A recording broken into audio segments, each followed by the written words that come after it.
बोलने पे आदेश किया, इसके लिए आपका बहुत बहुत आभार। मैं सभापति महोदय आपके माध्यम से सरकार को कहना चाहता हूं कि जिस प्रकार से मुख्यमंत्री द्वारा जो बजट भाषण पढ़ने को कहा तब उन्होंने अगला बजट पढ़ा, इससे दुर्भाग्य क्या हो सकता है। ये तो मारवाड़ी में कहते हैं कि सुकन असुकन हुआ है, मतलब अब शुभ हुआ है। पूरा राजस्थान देख रहा है कि वास्तव में सुकन ही नहीं हुआ, तो ये क्या बजट लागू हो पाएगा, धरातल पर उतरेगा, ये नहीं उतरेगा। मैं सभापति महोदय आपके माध्यम से कह रहा हूं कि जिस प्रकार से ये आपने इस 4 साल के अंदर नवाचार क्या किया। पूर्व सरकार में जिस प्रकार भामाशाह योजना 30,000 से 3 लाख रुपए तक फ्री इलाज था, उसमें ये धरातल पे था, प्राइवेट हॉस्पिटलों को था, आपने उसको बदलकर चिरंजीवी किया। कहाँ चिरंजीवी 2-2.5 साल के बाद में लागू किया। आपको पता था कि अब सरकार के चुनाव नज़दीक आएंगे तब चालू करेंगे। 2.5 साल तक लोगों को लूटा, उसके बाद में आपने चिरंजीवी, वो भी आयुष्मान भारत की जो योजना वो उसमें जो मुख्य प्रधानमंत्री का था उसमें भी चालू किया उस चिरंजीवी, और 10 लाख की जगह आपने 25 लाख किया।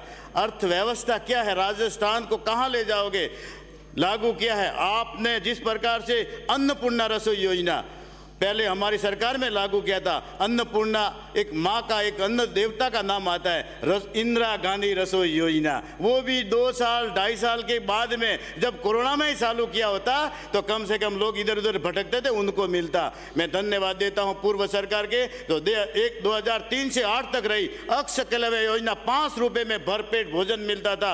वो पहली सरकार जो है भारतीय जनता पार्टी के, जिन्होंने 5 रुपये में भरपेट भोजन मिलता था।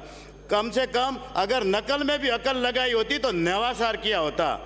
गौरव योजना, हम विकास पथ करेंगे, कौन से विकास पथ दिए पूरे राजस्थान प्रदेश को। पंडित दीनदयाल विद्युतीकरण योजना, एक भी किसी को कनेक्शन दिया हो घर का, किसी गरीब का अन्याय हुआ है, एक भी कनेक्शन नहीं दिया गया। और जिस प्रकार से ये सुकन्या योजना 50,000 रुपये मिलते थे, शुभ लक्ष्मी योजना पढ़ने पर मिलते थे, वो सरकार थी भारतीय जनता पार्टी। मैं धन्यवाद देता पूर्व सरकार को, जैसे कि आपके मंत्री लोग जवाब नहीं दे पाते, हमारे पूरे मंत्रिमंडल एकता के साथ में किसी प्रकार से कोई भी जवाब हो तो संपूर्ण दिया करते थे। आपके जिस प्रकार से मंत्रिमंडल लिया, उनको खुद को भी अनुभव नहीं, कुछ जानकारी नहीं, और इस झगड़ पट्टे के अंदर आपने कोरोना महामारी गिना, वो गिना, और होटलों में मजे किए, वो तो गिनते नहीं है, लोग मर रहे थे। जिस प्रकार से आपने घोषणाएं की, मैं घोषणाएं आपको गिनाता हूँ। जिस प्रकार आपने 2011 में लिलोरी वर्ली शहीद स्मारक बनाने की, वो अब जाकर के परकोटा बन रहा है। वहाँ भी अगर जाएं तो बड़ा दुर्भाग्य है कि वहाँ पूरी मिट्टी लगा रहे, वो परकोटा भ्रष्टाचार की खाई में जा रहा है। पिंडवाड़ा के अंदर आपने कॉलेज पूर्व सरकार में स्वीकृत थी, लेकिन बिल्डिंग अभी तक नहीं हुई। पहले पूर्व में मैंने एक विधानसभा में प्रश्न लगाया था कि 100 करोड़ पास हो चुके हैं और जल्दी शुरू होगा, शुरू होने के बाद में बंद है, तो क्यों वो कॉलेज बंद है? अभी तक आपके पास में बजट नहीं है। जहां पर हमारा कॉलेज स्वीकृत था, जमीन थी, अब वो कॉलेज क्यों नहीं बन रहा है? और पंचायत के मुख्यालय पर आपने नंदी गौशाला खोलने की घोषणा की, कहाँ है वो गौशाला बनाई है। और उपखंड पर स्टेडियम बनाने की घोषणा की थी, अभी वो उसके कागज कहाँ हैं? आप खाली वाहवाही करने के लिए आपके सभी सदस्य जो सरकार में बैठे उनको सबको पीड़ा है, सब चिल्ला रहे हैं, प्रश्न लगा रहे हैं, लेकिन आपका कुछ भी होने वाला नहीं है। और ये तो खाली अगर आपके विपक्ष में बोलेंगे तब उनको पता है कि टिकट कट दिया जाएगा, लेकिन चिंता में डूबे हुए हैं। और जब आपको मालूम पड़ेगा चुनाव आएगा तब आपको इसी तरफ आना है, और 25, 30, 35 के अगर ज्यादा आवे तो आप मेरे को बता देना। और जिस प्रकार से 2 लाख रुपए किसानों के घोषणा की कर्ज में आपका क्या हुआ? बेरोजगार युवाओं को भत्ता देने की बात की, कहाँ हुई भत्ते की बात? और उल्टा युवाओं के साथ में धोखा, 17 बार पेपर लीक हुए। शर्म आनी चाहिए ऐसी सरकार को। और प्रदेश का युवा जानता है कि जिस प्रकार की जो सरकारें हैं वो नाकाम है इस प्रदेश चलाने में, तो आपस में कुर्सी बसाने में लगे हैं। 10 करोड़ की घोषणा तो आपने पहले की थी मिसिंग लिंक रोडों की और मरम्मत की, कहाँ गए वो रोडे? अभी तक उसका कोई ठिकाना नहीं। अब 10 करोड़ की घोषणा और की है, पता नहीं कब लागू होगी, ये समझ से बाहर है। आप जिस प्रकार से गौ माता की चर्चा सब आपने की गौ माता की चर्चा है और गौ माता को लेकर चर्चा खूब, लेकिन ये बताओ कि इलेक्ट्रॉनिक कत्ल खाने किस सरकार ने चालू किए थे, ये तो बता सकते हो ना। इलेक्ट्रॉनिक कत्ल कारखाने शुरू किए आपकी सरकार में। दिल्ली में गो हत्या के विरुद्ध में अगर दिल्ली में साधुओं ने धरना दिया था, तब साधुओं पर गोली बिछा करके उनकी हत्या की।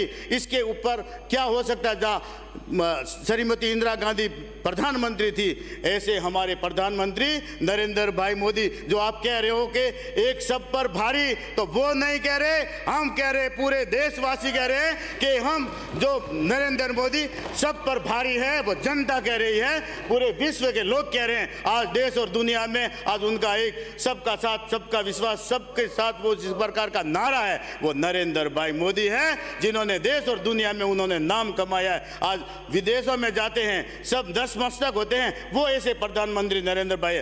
9 साल हुए हैं, क्या किया आप लोगों ने?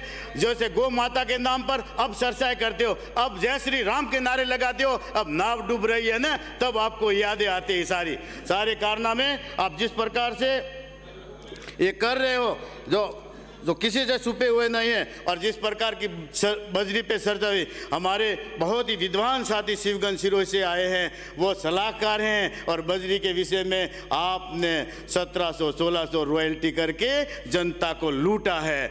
जहां पर इससे बड़ा दुर्भाग्य क्या हो सकता है? जो रॉयल्टी अगर आती है ना, उसमें तो 2 ट्रैक्टर गरीब के घर में जाते थे। प्रधानमंत्री आवास जब बनता है तो वो रोता है कि वास्तव में बजरी की रॉयल्टी और बजरी कहाँ से लाए? 3-3 हजार रुपए लगते हैं उस ट्रैक्टर के।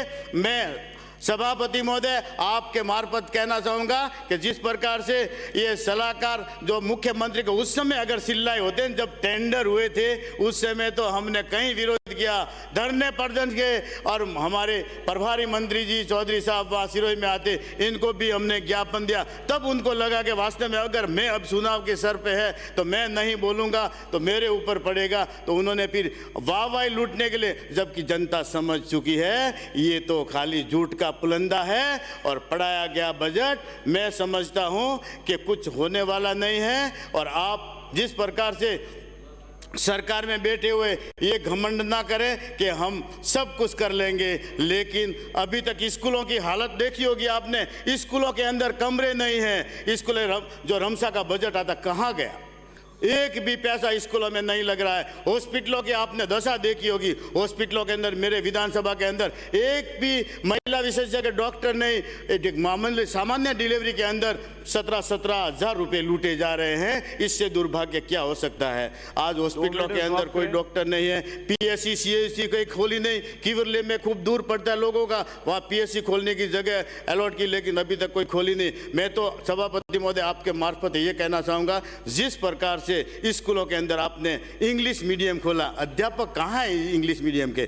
फिर भी आपने जनता के साथ में धोखा किया है और स्कूल के अंदर अध्यापक नहीं है। मैं आपसे एक ही निवेदन करूंगा कि जिस प्रकार से जो अगर नौकरियां लगती है तो मेरिट जिले पे जिले ही रखे जाए। पूरा जिला खाली है क्योंकि वो उनका समय पूरा होने पर अपना स्थान पर जाते हैं। तो राजस्थान में पिछड़ा हुआ जिला अगर नौकरियां में है तो सिरोही जिला है। मेरा आप सरकार से यही है कि सभापति महोदय आप सरकार में निर्देश दें कि कम से कम मेरिट की लिस्ट बनती है, जिले वाइज बनाई जाए, ताकि हर व्यक्ति जिले से बाहर ना जाए और जिले में ही रहे, खाना पूर्ति हो। और आपने मुझे बोलने का समय दिया, बहुत बहुत धन्यवाद। जय हिंद, जय भारत।